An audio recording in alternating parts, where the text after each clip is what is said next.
그래도 요새는 저희 때는 아르바이트 할 때도 없었는데. 저희는 그 뭐죠? 과외가 금지였어요. 과외가. 과외가 금지이죠. 그래가지고 이제 몰래바이트라 그러죠. 몰래바이트. 그래가지고 위험수당이 있어가지고 참 짭짤했는데. 그러니까 몰래바이트 불법이니까 제가 좀 해서 한 2년 했었는데 짭짤했던 것 같아.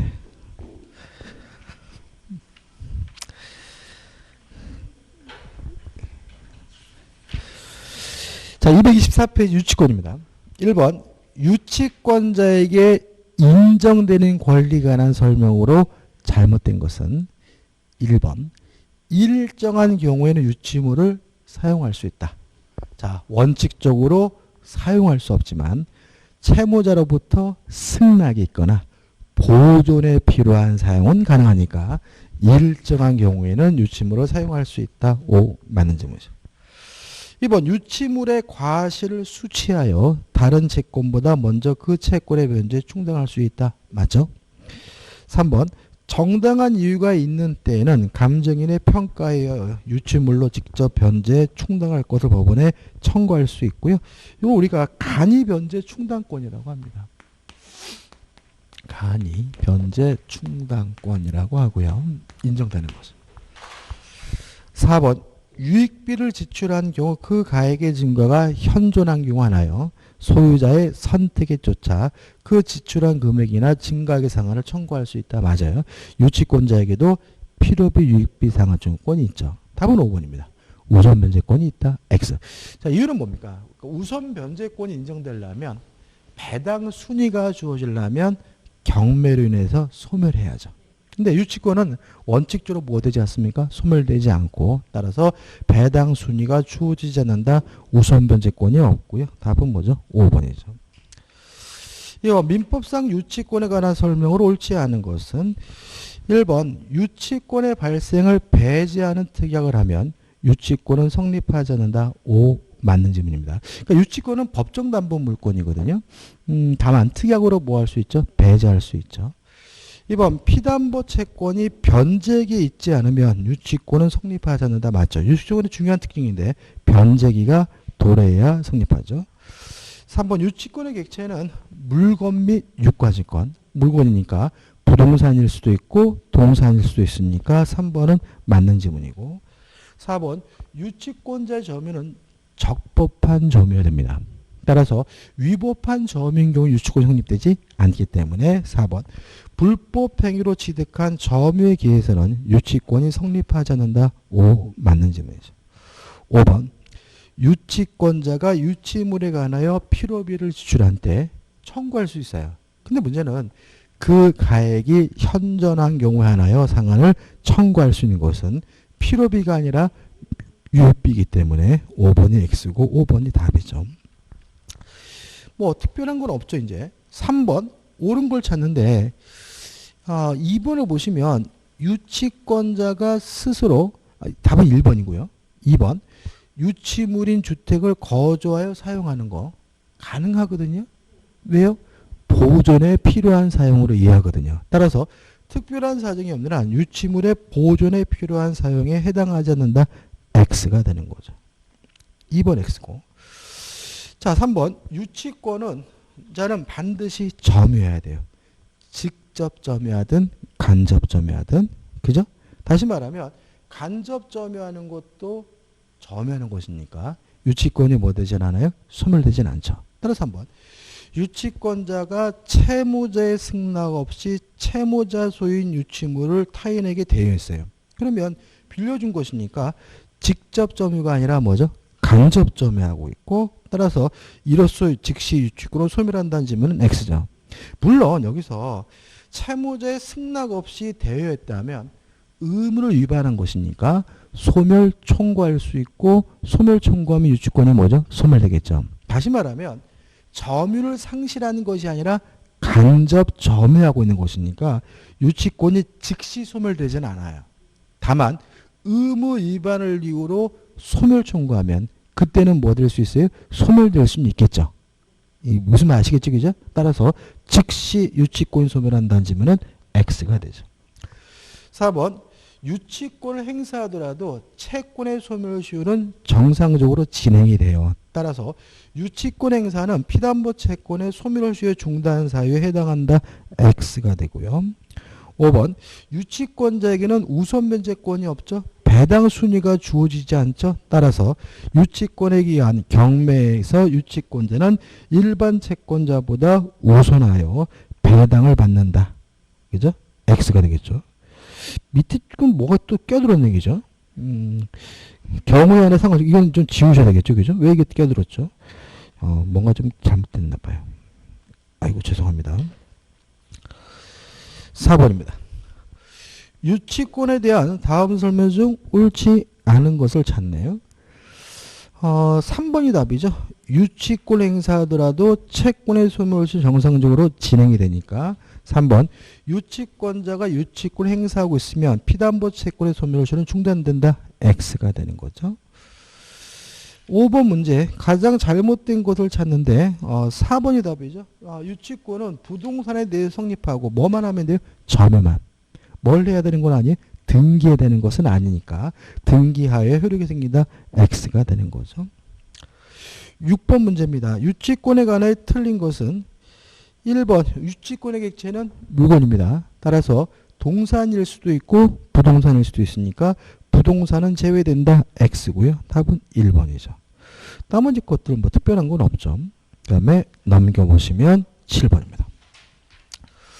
다음 중 유치권에 대한 설명 중 옳지 않은 것은 4번. 읽어보자 되겠죠. 당사자 간의 특약으로 뭐 할 수 있어요? 배제할 수 있습니다. 따라서 유치권은 법정 담보 물권이므로 유치권의 발생을 배제하는 특약은 그 효력이 없다. X가 되고 답은 4번이에요. 좀 설명드릴 게 뭐냐면 2번인데 자 우리가 그 물건에 관하여 생긴 채권이죠. 자 유치권에 의해서 담보가 되는 채권은 그 물건에 관해 생긴 채권이니까 필요비, 유익비 또는 공사대금과 같이 그 물건을 수리하고 그 물건을 개량하고 그 물건에 대한 공사대금은 유치권을 뭐 할 수 있어요? 행사할 수 있지만 임차보증금이나 또는 매매대금은 그 물건에 관해 생긴 채권이 아니기 때문에 임대차나 또는 매매라는 쌍무계약으로부터 발생한 채권이기 때문에 뭐가요? 유치권이 성립될 수는 없어요. 근데 여기서 2번을 보시면 채권이 목적물에 반한 의무와 동일한 사실관계로 발생한 경우죠. 이 경우에도 유치권이 인정됩니다. 이게 뭐냐면 우연히 물건을 바꿔간 경우 생각하시면 돼요. 여기서 채권이 목적물에 반한 의무와 동일한 사실관계 그러면 물건을 우연히 뭐죠? 바꿔간 경우. 예를 들면 이런 거예요. 자, 갑이라는 분이 학원에 오면서 우산을 가져왔어요. 근데 이 A 우산을 을이 들고 가버렸어요.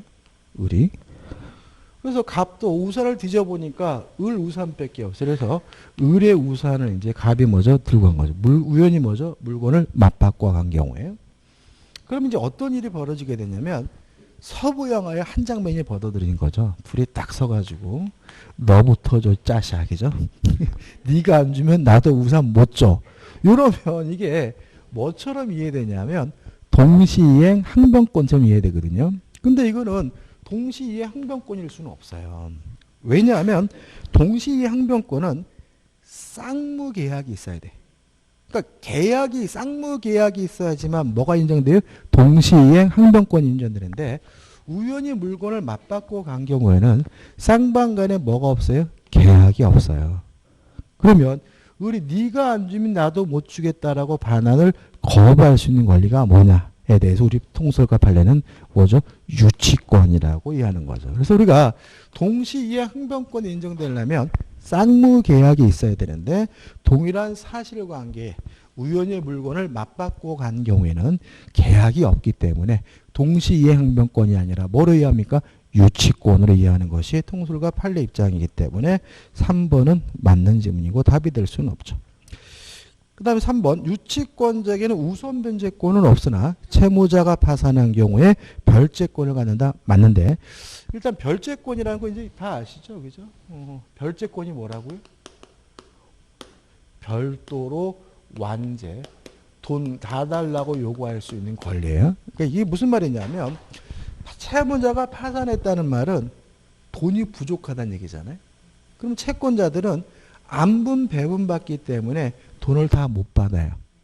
근데 나는 돈 다 달라고 완제해달라고 요구할 수 있는 걸 우리가 별제권이라고 하고요. 이러한 별제권은 유치권자에게도 인정이 되고요.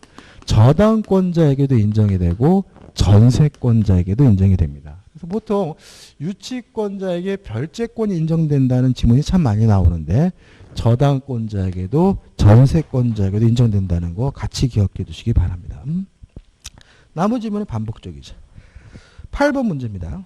유치권에 관한 다음 설명 중 잘못된 것은 4번 보시면 유치권자에게는 경매 권리가 없다. X입니다. 그죠? 답은 4번이고 이쪽 그죠? 나머지 것들은 반복이죠. 물론 3번 성관주의임이 있다는 것은 뭐 설명드릴 게 없죠.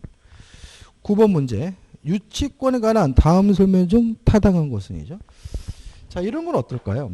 예를 들어 가지고 갑이라는 사람이 시계를 수리했어요. 그러면 이 시계 수리비는 시계에서 발생한 채권이니까 뭘 행사할 수 있죠? 유치권 행사할 수가 있는데 이 인간이 일주일 후에 주겠습니다라고 해서 시계를 반환했어요. 반환했다면 유치권이 뭐 되잖아요? 성립되지 않겠죠? 근데 이 거지 같은 놈이 나중에 한 달쯤 지나가지고 아저씨 이 시계 배터리가 다 됐거든요 해가지고 시계를 다시 맡겼어요. 점유를 취득했어요. 그래도 유치권이 성립됩니다. 그죠? 다시 말하면 채권이 발생하고 나중에 점유를 취득하더라도 뭐가요? 유치권이 성립돼요. 1번. 유치권은 채권의 성립과 동시에 성립하고 또 행사할 수 있다. 맞는 지문이고요. 조심할 것은 채권의 성립과 점유가 뭐죠? 반드시 동시에 일어날 필요는 없다. 채권이 발생한 나중에 점유를 취득하더라도 뭐가요? 유치권이 성립된다는 같이 기억해 두시기 바라고요. 2번은 참 많이 나오죠. 변제기가 도래해야 됩니다. 따라서 유익비에 대해서 법원이 상환기간을 허용했다면 변제기가 도래하지 않았기 때문에 유치권이 성립되지 않고 소멸하게 되고요. 답은 뭐죠? 4번이죠. 4번. 유치권자가 채무자의 승낙 없이 유치물을 제3자에게 임대한 경우 그러면 안 되겠죠. 따라서 과실수취하더라도 충당할 수 없어요. 따라서 유치권자가 취득한 차임은 자기 채권의 변제에 충당할 수 없고 부당이득으로 채무자에게 반환하여야 한다는 지문은 맞는 지문이 되고 답은 뭐죠? 4번이 되겠죠. 10번입니다. 유치권에 관한 설명으로 옳지 않은 것은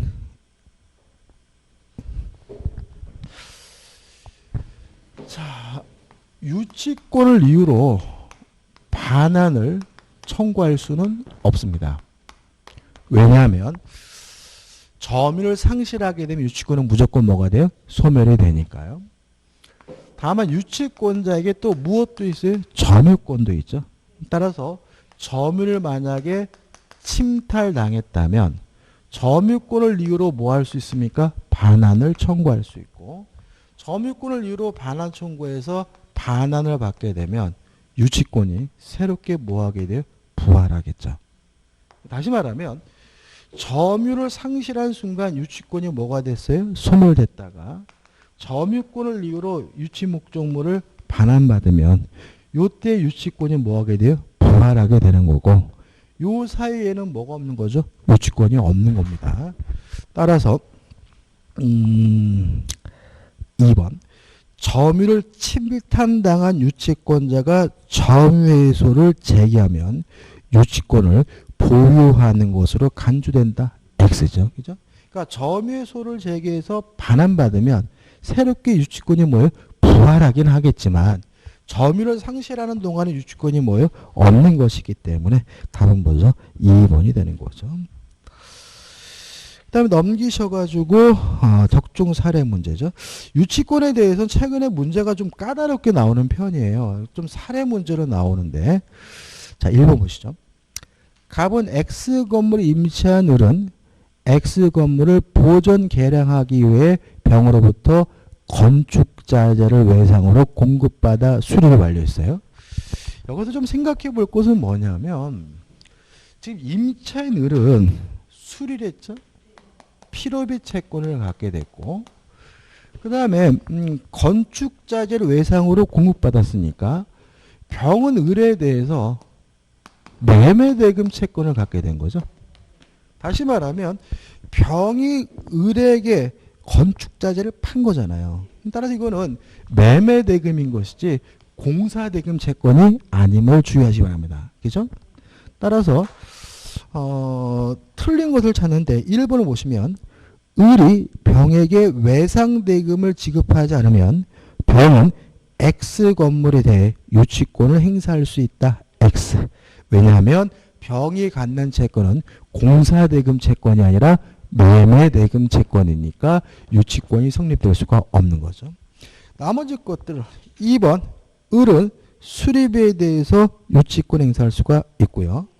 3번 유치권이 인정되더라도 승낙 없이 제3자에게 담보로 제공할 수가 없고요. 4번 을에게 유치권이 인정된다면 경매권이 인정이 되고요. 5번 유치권도 물권이고 제3자에게 뭐 할 수 있어요? 대항할 수가 있으니까 5번도 뭐죠? 맞는 질문이죠. 2번입니다. 갑은 자기 소유 X 건물의 전면적 수리를 을에게 의뢰하였고 대금 지급길이 경과했음에도 그 대금을 지급함이 없이 수리를 완료한 을에게 건물의 반환을 요구한다. 다음 중 틀린 거죠. 그러면 을이 갖게 된 채권은 뭐 수리비라고도 할 수 있고 공사대금 채권이죠. 따라서 을에게 무엇이 인정됩니까? 유치권이 인정되죠. 근데 여기서 자꾸 대금 이러는 거는 왜 그러는 거예요? 매매대금으로 헷갈리라고 그러는 거예요. 그죠? 넘어가시면 안 돼요. 그죠?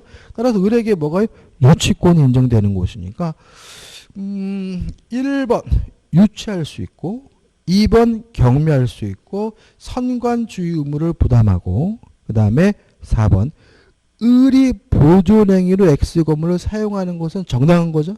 따라서 을은 갑에 대하여 불법행위한 손해배상 책임지지는 않아요. 근데 항상 조심할 것은 뭐냐면 유치권자에게는 물상대위권 인정되지 않아요. 이유는 뭐예요? 점유를 상실한 무조건 뭐가 돼요? 소멸돼야 되잖아요. 따라서 목적물이 멸실되는 순간 유치권은 뭐가 돼요? 소멸돼야 되고 물상대위권 인정되지 않기 때문에 5번 을의 과실 없이 X건물이 소실된 경우 을의 권리는 갑의 화재보험 중국권 위에 미친다는 지문은 X다. 왜냐하면 유치권은 물상대위권 인정되지 않으니까요. 3번 문제입니다. 옳은 것을 찾습니다. 자, 유치권은 원칙적으로 경매가 되더라도 소멸되지 않아요. 민사집행법에 규정을 두고 있거든요. 다만 유의하실 것은 유치권이 경매, 개시, 결정, 등기 전에 유치권이 뭐가 돼야 돼요? 성립이 돼야 되는 거죠. 유치권이 성립돼야 경매가 되더라도 유치권이 뭐 되잖아요? 소멸되지 않고요. 경매, 개시, 결정, 등기 후에 유치권이 만약에 성립됐다면 유치권은 경락인에게 뭐 할 수 없습니까? 대항할 수가 없는 거죠. 그러니까 실질적으로 뭐 하는 거죠? 소멸되게 되는 꼴이 되는 거죠. 그죠? 다시 말하면 유치권은 소멸되지 않았다는 이유로 경락인에게 대항하기 위해서는 경매, 개시, 결정, 등기 전에 유치권이 뭐가 돼요? 성립이 돼야 된다. 경매, 대시, 결정, 등기 후에 유치권이 성립됐다면 경락인에게 뭐 할 수 없습니까? 대항할 수가 없는 거죠. 1번을 보시면 세금 체납을 이유로 체납처분 압류가 되어 있는 부동산에 대한 경매 결차가 되기 전에 유치권을 취득했어요. 그러면 경매 결차가 개시되기 전이라면 경매 개시 결정 등기 전에 유치권이 뭐가 됐다는 거예요? 성립됐다는 얘기고요. 그죠? 경락인에게 뭐 할 수 있어요? 대항할 수 있고 유치권이 소멸되지 않으니까 그 경매 절차의 매수인에게 유치권을 주장할 수 없다는 지문은 X죠. 다시 말하면 경매 절차가 개시되기 전에 유치권이 뭐가 됐어요? 성립됐으니까.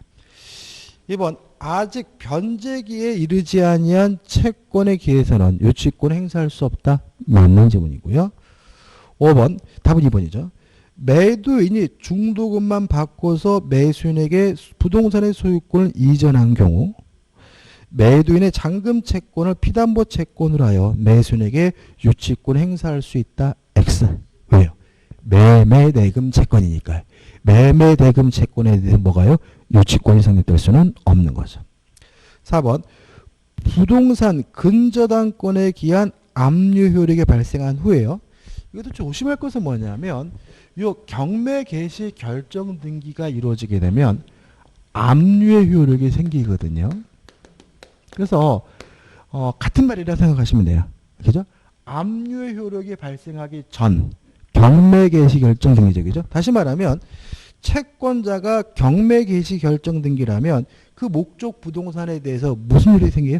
압류 효력이 생기는 거겠죠. 그러면 압류 효력이 발생하기 전에 유치권이 성립해야 경락인에게 뭐 할 수 있어요? 대항할 수 있으니까 압류 효력이 발생한 후라는 말은 경매 개시 결정 등기 후란 얘기예요. 취득한 유치권으로 근저당권에 기한 경매 절차의 매수인에게 대항할 수 있다는 지문은 뭐죠? X가 되는 거죠. 5번. 자, 건물 신축 공사를 도급받은 수급인이에요. 그러면 이 사람은 건물에 대해서 공사대금 채권이 있는 거잖아요. 그러면 뭘 유치할 수 있는 거예요? 건물을. 근데 건물이 없어요. 그러면 유치할 게 없는 거예요. 그렇다 그래서 뭘 유치할 수 있는 건 아니에요? 토지를 유치할 수 있는 것은 아니에요. 건물에 대한 공사대금이면 건물을 유치하고요. 토지에 대한 공사대금이면 토지를 유치하는 거죠. 따라서 건물 신축 공사를 도급받은 수급인이 사회통념상 독립한 건물이 되지 못한 정착물을 토지에 설치한 상태에서 공사가 중단됐어요. 그럼 건물이 없잖아요. 그럼 유치권 행사할 명분도 없는 것이니까 토지에 대하여 유치권을 행사할 수 있다는 지문은 X가 되는 거죠. 이 5번 같은 지문도 나올 수 있으니까 잊지 마셔야 되겠죠. 건물에 관한 공사대금이라면 건물에 대해서 유치권 행사하고 건물이 없다면 유치권이 성립되지 않는 것이지 토지에 대해서 유치권 행사할 수 있는 것은 아니라는 거 주의하시기 바랍니다. 여기서 4번입니다. 유치권에 관한 설명으로 옳지 않은 거죠. 이건 답만 보면 될 것 같은데요. 3번 보시면 유치권에 의한 경매 절차가 정지된 상태에서 그 목적물에 대한 담보권 실행을 위한 경매가 진행되어 매각이 이루어지게 되면 그 유치권은 소멸한다. X예요. 이거는 그러니까 우리가 요것이 특별히 나오지 않는다면 이런 말이 없다면 원칙적으로 경매가 되더라도 유치권은 뭐 되잖아요? 소멸되지 않는다. 요거 가지고 문제를 풀면 되는 거거든요. 따라서 3번이 뭐죠? 답이 되는 거죠. 5번 또 하나 한번 읽어볼까요? 건물 신축 공사를 도급받은 수급인은 사회통념상 독립한 건물이 되지 못한 정착물을 토지에 설치한 상태에서 공사가 중단됐다면 건물이 없죠. 위 정착물에 대해 유치권 행사할 수 없다. 맞는 지문이고 건물이 없으니까 토지에 대해서도 뭘 행사할 수 없어요? 유치권 행사할 수 없다는 거 같이 기억해 두시기 바랍니다. 답은 3번입니다. 자, 5번 문제입니다. 옳지 않은 것, 틀린 것을 찾는데 3번이죠. 근저당권 설정 후 그 실행에 따른 경매로 인한 압류 효력이 발생하기 전. 그러면 경매 개시 결정 등기 전이니까 경락인에게 뭐 할 수 있습니까? 대항할 수 있잖아요. 발생하기 전에 취득한 유치권으로 경매 절차의 매수인에게 대항할 수 없다는 지문은 X가 되고요. 답은 3번이 되겠죠. 6번 문제입니다. 옳은 걸 찾습니다. 1번 목적물에 대한 점유를 취득한 후 그 목적물에 관한 채권이 성립한 경우 유치권 인정됩니다. 거꾸로도 인정이 되고요. 2번은 뭐 당연히 X고 5번을 보면 공사업자 을에게 건축자를 납품한 갑은 그 매매대금 채권은 유치권 행사할 수가 없으니까 그 매매대금 채권에 기하여 건축주 병의 건물에 대해 유치권을 행사할 수 없다는 질문은 맞는 질문이죠. 보시면 이제 거의 이제 뭐예요? 반복적이면 알 수 있죠.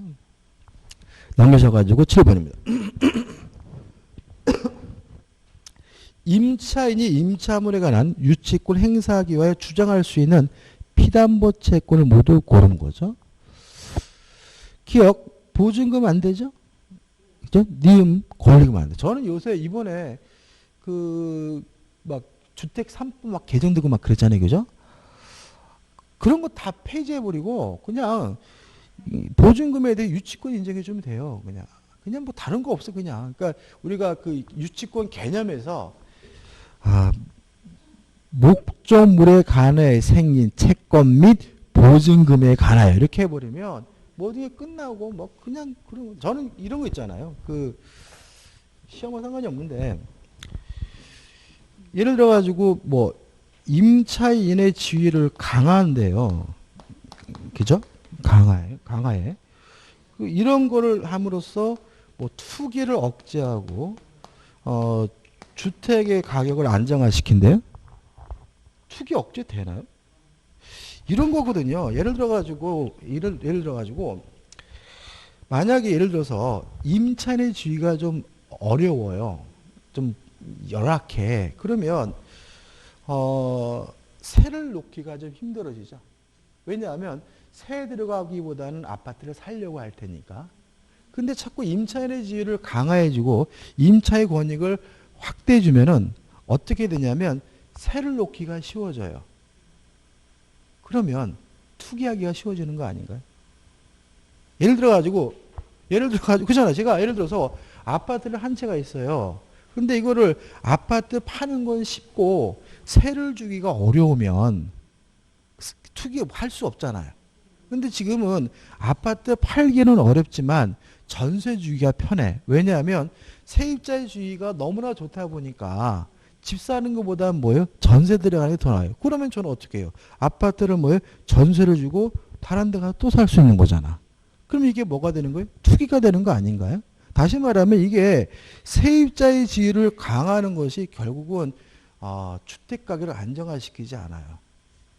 오히려 뭐예요? 오히려 실소유자거든. 저는 개인적으로 이런 거 하지 말고 그냥 임차인의 지위를 아주 열악하게 해줘야 돼요. 열악하게 해가지고 세입자가 돼가지고 보증금 손해본 사람들이 많이 발생하고요. 그 대신 정부는 뭘 하냐면 이분들이 주택을 구입할 수 있도록 저리로 융자를 해줘야 돼요. 여러분들 그 전세자금 대출은 받기가 편해요. 왜 그런지 알아요? 그거는 뛸 염려가 없어. 왜냐하면 은행에서 보면은 돈을 주면 세입자가 갖는 게 아니라 임대인이 갖고 있잖아요. 그러니까 임대인이 보증인과 같은 역할을 해요. 만약에 얘가 돈을 안 주면 누구한테요? 임대인한테 돈 달라고 하는 거잖아요. 그러면 은행 입장에서는 빌려주고 담보도 잡을 뿐만 아니라 누구도 세운 거예요? 보증금도 세운 거니까 이 전세자금은 뛸 염려가 없는 안전한 대출인 거예요. 근데 그거에 집중을 해. 근데 주택 구입 자금은 뛸 염려가 있어요. 왜요? 안 갚으면 뭘 해야 돼요? 경매를 해야 되니까. 근데 전세 자금은 그렇지 않거든요. 그러니까 자꾸 이놈들이 주택 구입 자금보다는 뭐예요? 전세 자금 대출을 해주려고 그래요. 그러니까 자꾸 정부가 어떻게 해요? 뭐 장기로 전세 자금을 대출해 준다 이런 거보다는 그게 결국 뭐예요? 투기 수요를 자꾸 집중시키는 거야. 왜냐하면 세입자들이 많을수록 뭐요? 나는 아파트를 사가지고 전세 주고 또 사면 되는 거잖아요. 그러니까 이게 저는 개인적으로 그리고 오히려 자꾸 아파트 가격을 억제한다고 대출 제한을 거래요. 자꾸. 이건 아니지. 그러니까 결국 뭐냐면 대출 제한을 걸면은 또 어떤 일이 벌어지냐면 오를 곳 진짜로 알짜배기는 돈 있는 놈들만 산다고요. 그죠? 그러니까 오히려 저는 그러니까 임차인주의는 좀 이제는 약화시켜야 돼. 약화시키고 그 다음에 오히려 그분들이 집을 살 수 있도록 저리로 거의 무이자로 정부가 뭐예요? 나서서 대출을 해줘야 돼요. 왜냐하면 왜 그게 가능하냐면 아무리 신용이 나쁘다 하더라도 그분들은 아파트를 구입하는데 대출금을 쓰기 때문에 은행 입장에서는 담보를 잡잖아요. 그런데 그거를 왜 안 해줘? 그리고 나서는 뭐 소득 가지고 소득이 높을수록 대출금이 많아. 그잖아요. DTR이 이렇게 그잖아요. 그죠? 그러면 돈 많은 사람만 아파트를 사라는 얘기잖아요. 돈 없는 사람은 사지 말란 얘기잖아. 그러면 돈 없는 사람은 뭐예요? 새로 들어가고. 그러면 그 아파트는 누가요? 돈 있는 사람들이 나와서 사서 새로 주는 거잖아요. 그러면 결국 뭐예요? 자꾸 어떻게 돼요? 투기 수요만 늘어나는 거거든요. 저는 이게 진짜 이게 말이 안 되거든. 아우 진짜로. 예? 거기다가 또 문제는 뭐예요? 지들은 아파트가 몇 채씩 가지고 있잖아. 그러면 결국 뭐예요? 누가 봐더라도 저 새끼들 지 아파트 이거 가치 올리려고 그러는 거 아니야? 생각이 드는 거잖아요. 그잖아요? 그러니까 지들도 한 채밖에 없고 그러면 아 진짜 저게 선의를 거지만 실수한 거구나 이렇게 생각되지만 지들은 아파트 세 채씩 네 채씩 가지고 있으면서 그런 짓을 하면 아 저 새끼들 또 아파트값 올리려고 또 수작 부렸구나 이런 생각이 더 드는 거 아닌가요? 제가 봤을 때 이번에 정책 진짜 잘못됐어. 이렇게 하다가요 진짜로 점점 양극화가 심해져요. 그러니까 자꾸 없는 분들은 후진 지역의 아파트 사고 있는 놈들은 뭐예요? 있는 분들은 좋은 지역의 아파트를 사고 그러면 양극화가 심해지는 거 아니야. 저는 개인적으로 해서 강남 지역은 임대 아파트 짓는다고 해요. 그러면서 임대 아파트 지면은 그 임대 아파트를 왜 줘? 거기서 아파트를 누구나 살 수 있도록 하고 거기는 아파트 가격이 올라가니까 대출을 95% 해주면 되잖아, 거기를. 그래가지고 예를 들어가지고 청소부 하시는 분들 95% 대출을 받아서 강남에 아파트 사고 그래가지고 어떻게 막 짬뽕이 돼야 이게 부자 동네 이런 게 없어지는 거 아니에요. 무슨 공산주의도 아니고 이게 무슨 나라 이게 그렇지 않습니까? 그죠? 아니 강남에 있는 아파트가 10억이라는 게 말이 됩니까 그게? 20억 30억 그러잖아요. 그죠? 이게 말이 되냔 말이에요 이게. 근데 그게 다 정부 정책 때문에 그런 거죠. 아이 짜증나.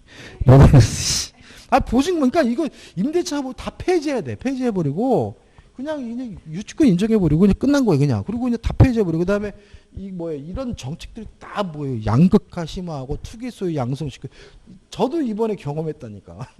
제가 아파트를 팔려고 하는데 안 팔렸어요. 그래서 제가 어쩔 수 없이 전세를 줬어. 그럼 저도 결국 뭐예요? 그러니까 아파트를 팔려고 제가 내놓은 지가 한 6개월 됐거든요. 5개월 됐나 보다. 안 팔리니까 부동산에서 천세 주라는 거예요. 그래서 전세가 천세 줬잖아. 그럼 결국 저는 이제 또 투기한 거잖아, 저도. 그죠? 결국은 제가. 예? 월세를 줄까 했는데, 근데 이게 월세 받기 쉽지 않아요, 솔직히. 저는 입시를 하기 싫어, 그냥. 주네, 안 주네, 월세 그거 받기 힘들어요. 그래서 전세 줍시다 하고. 근데 결국은 저는 어떻게 됐지, 이제 1가구 2주택 지은 거잖아요, 저는. 그죠? 또 제가 집을 신축하고 있거든요, 집을. 근데 결국 또 1가구 2주택이 된 거죠. 예? 근데 거기는 이제 규제 지역이 아니니까 3년 후에 팔면 돼요. 근데 결국은 저는 이제 3년 후에 팔고 그냥 저 와이프한테 제가 그랬죠. 이거 3년이면 최소 몇 천만 원 오르겠지 뭐. 그럼 이게 단순한 말이지만 결국 저도 뭐 하고 있는 거예요? 투기를 하고 있는 거지. 근데 이게 원해서가 아니라 전세 대출은 쉽게 주면서. 그래서 제가 또 웃긴 거 뭐냐면 임대차 기획을 또 LH 공사하고 했어요. 이게 뭐냐면 LH 공사 아니라 농협하고 이 농협 LH 공사인가 보다. LH 공사하고 LH 공사. 이 보니까 얘네들이 또 전세 자금 또 지원해 주더라고. 그런 식으로 해가지고 그냥 세입자만 계속 양성하는 거예요. 하면서도 제가 별로만 아이고 수업해야지. 흥분했어. 자, 7번. 기업 보증금 안 되죠? 니은번 권리가 안 되죠? 디귿번 생각 보자고요. 자, 우리가 손해배상 채권이 유치권인지 아니면 동시이행 항변권인지는 손해배상 채권을 발생시킨 원래의 채권을 기준으로 하죠. 따라서 원래 채권이 동시행변권이면 손해배상 채권은 뭐죠? 동시행변. 원래 채권이 유치권이면 손해배상 채권이 유치권이잖아요. 그럼 일로 와서 필요비를 제때 주지 않아서 발생한 손해배상 채권은 유치권. 매매 대금을 제때 주지 않아서 발생한 손해배상 채권은 뭐죠? 동시행변권. 이렇게 되는 거죠. 그러면 디귿번 필요비 상한채 매 불이행으로 인한 손해배상 청구권은 뭐가 되는 거죠? 유치권이 되는 거죠. 리얼번 자, 임대차 계약을 하면서 원상 회복 특약을 하게 되면 필요비 유익비를 청구할 수가 없습니다. 따라서 원상 회복 약정이 있다면 유익비 자체를 뭐 할 수 없어요? 청구할 수 없으니까 유치권이 성립될 수는 없는 거죠. 따라서 유치권 행사할 수 있는 피담보 채권은 디귿 하나기 때문에 답은 뭐죠? 2번이 되는 거죠.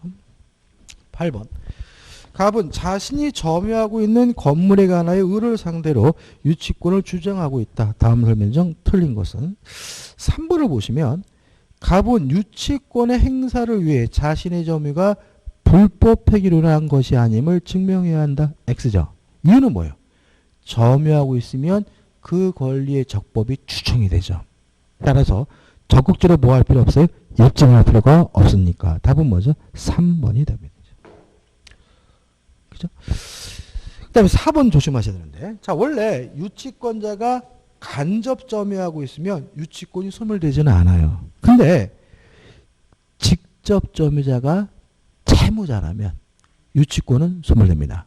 왜냐하면 직접 점유자가 채무자라면 유치 목적물을 채무자에게 반환했다는 얘기고 실질적으로 점유를 상실한 것으로 이해를 해요. 따라서 4번 채무자 을이 건물을 직접 점유하고 있어요. 유치권이 뭐죠? 소멸된 거죠. 이를 매교로 하여 갑이 간접 점유하고 있는 경우 갑의 유치권은 인정되지 않는다. 맞는 질문이고 이유는 실질적으로 갑이 간접 점유하고 있는 것이 아니라 점유를 상실한 것으로 이해하니까요. 답은 3번입니다. 9번입니다. 갑은 을과의 계약에 따라 을 소유 구분 건물 202호 202호 전체를 수리하는 공사를 완료했어요. 자, 이게 원래 판례는 건물 샤시 공사 대금이거든요. 자, 그러면 우리가 첫째 예를 들어서 요 전체 공사 대금 채권이 1억이라고 할게요. 1억. 그러면 요 공사 대금 채권을 담보하기 위해서 201호, 202호 다 점유해야 되느냐? 요 문제에 대해서 우리 판례는 아무거나 하나만 점유하면 된다. 그래서 201호를 점유했어요. 그러면 201호를 점유하면 공사대금 채권 전액에 대해서 뭐가요? 유치권이 성립이 되는 거죠. 그러면 유치권은 어디에만 성립됩니까? 201호에 대해서만 성립된 거고 그 채권은 201호에 대한 채권이 아니라 공사대금 전액에 대해서 유치권이 성립되는 거거든요. 1번. 자, 옳은 걸 찾습니다. 갑의 유치권은 을소의 구분 건물 201호, 202호 전체 공사대금을 피담보 채권으로 하여 성립한다. 맞는 질문이고 답은 뭐죠? 1번인 거죠. 물론 그렇지만 유치권은 채권에 대해서는 전체지만 목적물에 대해서는 뭐죠? 201호에만 설명이 되고 보니까 2번 갑은 을소의 구분 건물 201호, 202호 전체에 대해 유치권에 의한 경매를 신청할 수 있다. X죠. 201호만 경매할 수 있죠. 3번 유치권은 아예 우선 변제권이 없으니까 3번은 뭐죠? X가 되고요. 4번 갑이 을에 승낙 없이 201호를 병에게 임대했어요. 그러면 의무를 위반한 거죠. 따라서 을은 유치권 소멸을 청구할 수 없다가 아니라 있다가 되고요. 따라서 요 임차인은 자신의 권리를 가지고 소유자에게 뭐 할 수 없어요? 대항할 수가 없으니까 5번 갑이 을의 승낙 없이 201호 병에게 임대한 경우 병은 을에 대해 임대차 효력을 주장할 수 있다는 지문도 X가 되는 거죠. 10번입니다. 갑은 X 건물에 관해 생긴 채권을 가지고 있다. 을의 경매 신청에 따라 X 건물의 압류 효력이 발생하였고 병은 경매 절차에서 X 건물의 소유권을 취득하였다. 다음 중 갑이 병에게 유치권 행사할 수 있는 경우죠. 그러면 경락인에게 유치권 행사를 하면 압류 효력이 발생하기 전에 유치권이 뭐가 돼야 돼요? 성립돼야 되는 거잖아요. 그러면 기억 니은 안 되는 거죠. 왜요? 압류 효력이 발생한 후, 압류 효력이 발생한 후니까. 그죠? 아니고. 이거 되겠네요. 압류 효력이 발생하기 전, 리을, 압류 효력이 발생하기 전이잖아요. 따라서 디귿 리을에서 답이 뭐죠? 3번이죠. 그러니까 알면 굉장히 쉬운 거죠. 그죠? 근데 이게 경매 개시 결정 등기하고 압류 효력을 같은 개념으로 보면 되는데 다른 개념으로 보게 되면 혼란스러울 수 있으니까 조심하시고 답은 뭐죠? 3번이 되는 거죠. 넘기셔가지고 11번입니다. 유치권의 소멸 사유가 아닌 것은 5번이죠. 소유자의 목적물의 양도. 아까도 나왔죠. 뭐가 나왔죠? 지상권의 소멸 사유가 전세권의 소멸 사유가 아닌 것은 매매. 이제 똑같은 거죠. 매매가 되더라도 양도가 되더라도 유치권이 뭐 되잖아요. 소멸되지는 않겠죠. 12번입니다. X 물건에 대한 갑의 유치권의 성립에 영향을 미치지 않는 것은 1번 X의 소유권자가 갑인지 여부. 2번 X에 관하여 생긴 채권의 변제기가 도래했는지 여부. 3번 X에 대한 갑의 점유가 채무자를 매개로 하여 간접 점유가 아닌 한 직접 점유인지 간접 점유인지 여부. 영향을 미치지 않죠. 다시 말하면 직접 점유든 간접 점유든 유치권이 뭐가 돼요? 성립이 되죠. 그죠? 이해되시죠? 그죠? 답은 뭐죠? 3번입니다. 좀 쉬었다가 이제 저당권에 관한 문제를 보도록 하죠.